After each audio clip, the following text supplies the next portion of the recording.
further adventures of Biggles.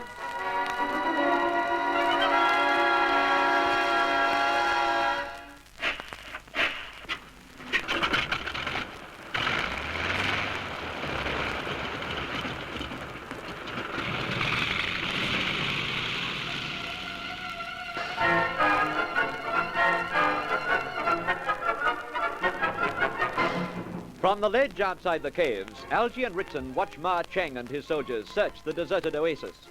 There's something almost funny in the rage and bewilderment of the communists. But the amusement doesn't last for long. A number of heavy boxes are carried into the oasis. Then a coil of wire. Algy recognizes it as fuse wire. The boxes contain explosives. Don't you see what they're up to, Henrik? They're going to blow the place to smithereens. But I don't understand. If there is no one there, why should they blow it up? To make sure no one uses it again. It's sheer vindictiveness. The old Abbot Ching Fu spent years building that guest house. It is a haven to all the pilgrims who pass this way. Oh, it will be dreadful if it is to be destroyed. That won't worry the tiger. And another thing, Algy, an explosion down there may damage the caves. They are not far away. What makes you think the explosion is only going to be down there? You don't mean... Oh, now, not the caves. He wouldn't deliberately destroy the caves. Ma Cheng has looked up here and pointed at the cliff at least a dozen times. There, he's doing it now. Keep well back between the Buddha carvings, Henrik. He'll see us if we make a movement. But this is unthinkable. The caves are a work of art. These wonderful statues and paintings of Buddha, they are the result of 1,000 years of loving craftsmanship. I doubt if the soldiers even know the figures are in the caves. Of course they do. This is a well-known Buddhist shrine. In their religion, it is a holy place. For generations, it has been revered by the Chinese of this district. Henrik, those men are communists. They don't care about religion or about the past. All that interests them is that the guest house and the caves may offer a hiding place to their enemies. Therefore, they'll be destroyed. Killing and fighting have always been against my beliefs.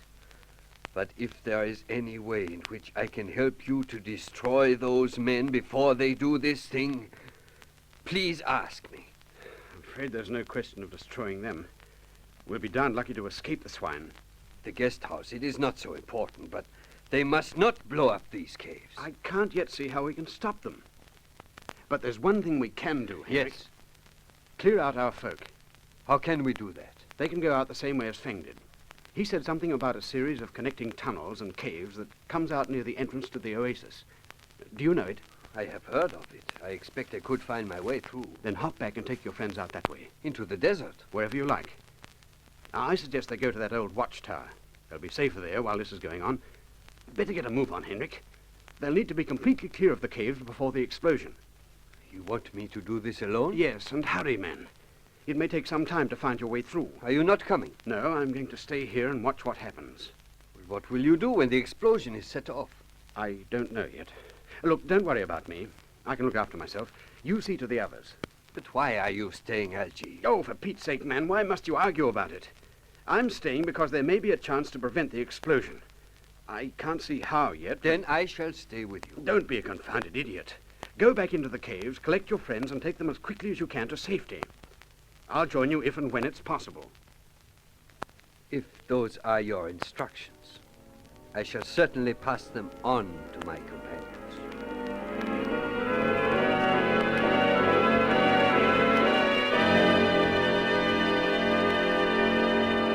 Henrik, what the blazes are you doing back here? I told you... I did as I agreed to do. I passed on your instructions. Where are the others? At the moment, they are scouring the caves to see that no evidence of our occupation has been left. Then they will go down into the cave below the tunnel. What's all this nonsense? You remember that several days ago Anne Traves fell through a hole in the tunnel floor? Yes, I remember that, but... Ginger suggested at the time it would be an excellent hiding place. All that was needed to make it perfect was a rock to cover the entrance. We have found such a rock. Didn't you tell them to clear out? I gave them your instructions, and I told them you were staying. That's because I might see a chance to stop this. But good grief, man, it'll be a chance in 1,000. We, too, wish to prevent the tragedy. No, it is no use being angry, Algy. The others agree with me. While you stay, we too shall stay. And then you will have us close to you if you should need us.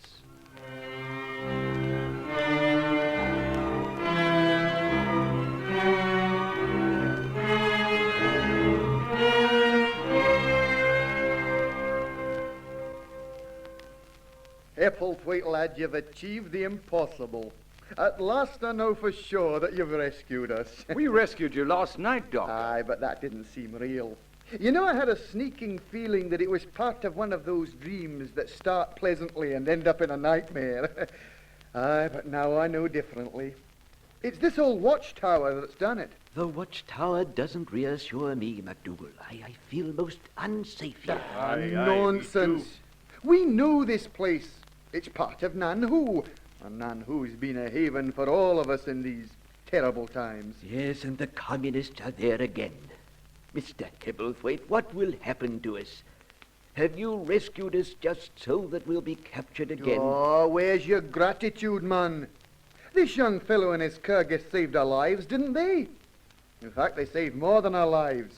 Don't you realize it would have been far worse than death if we'd gone to Siberia?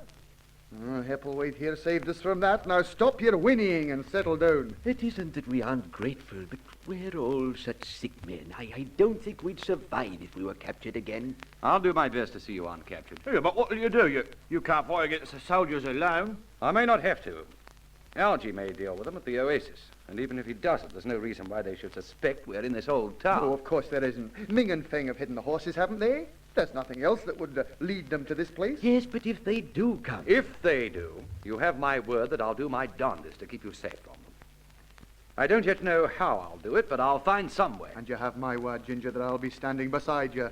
Don't worry about my friends here. They'll be firm enough when the time comes. But it's their misfortune, they're not Scots, and so, of course, they lack confidence in their power to deal with such a situation. You always wear a braggart. A braggart? Don't believe it, man. I'm a Scot. I know what I can do. That's more like it. Keep your eye on them down here, Doctor. I'm going upstairs to keep watch with Ming and Feng.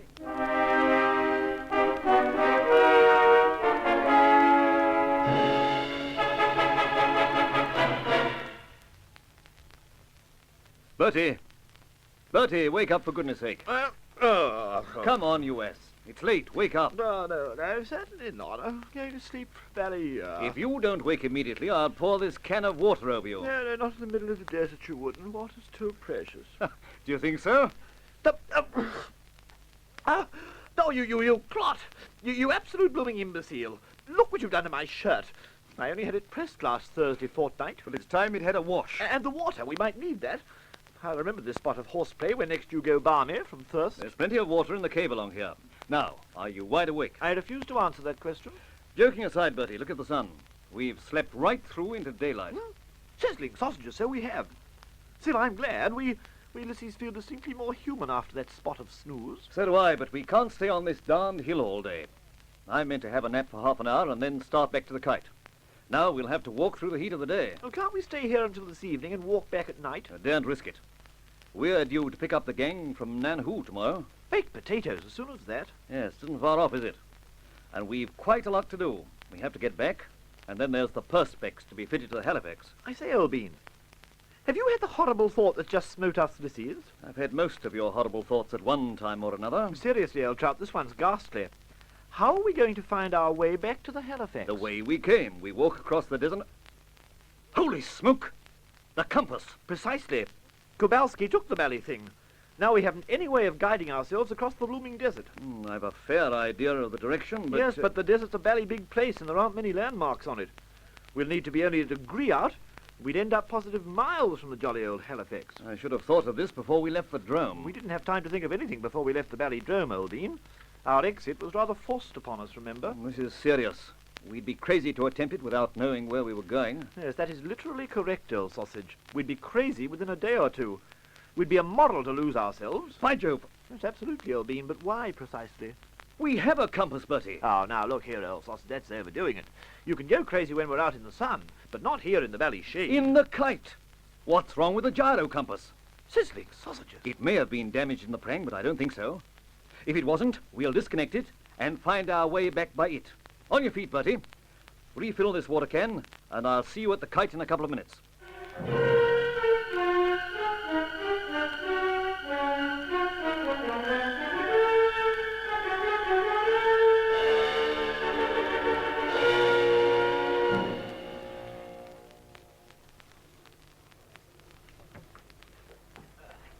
How is it, old trout? Any luck? All the luck in the world. The compass is perfect. Having a bit of trouble getting it out, that's all. Here, let us lissies get our hands to it.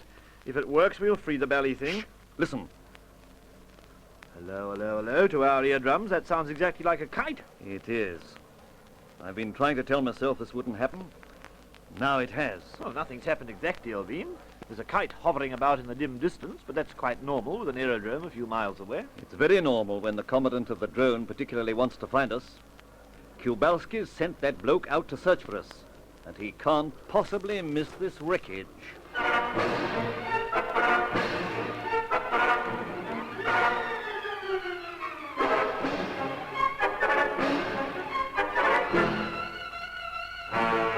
The wreckage of a plane on the desert sands would be an unmistakable feature.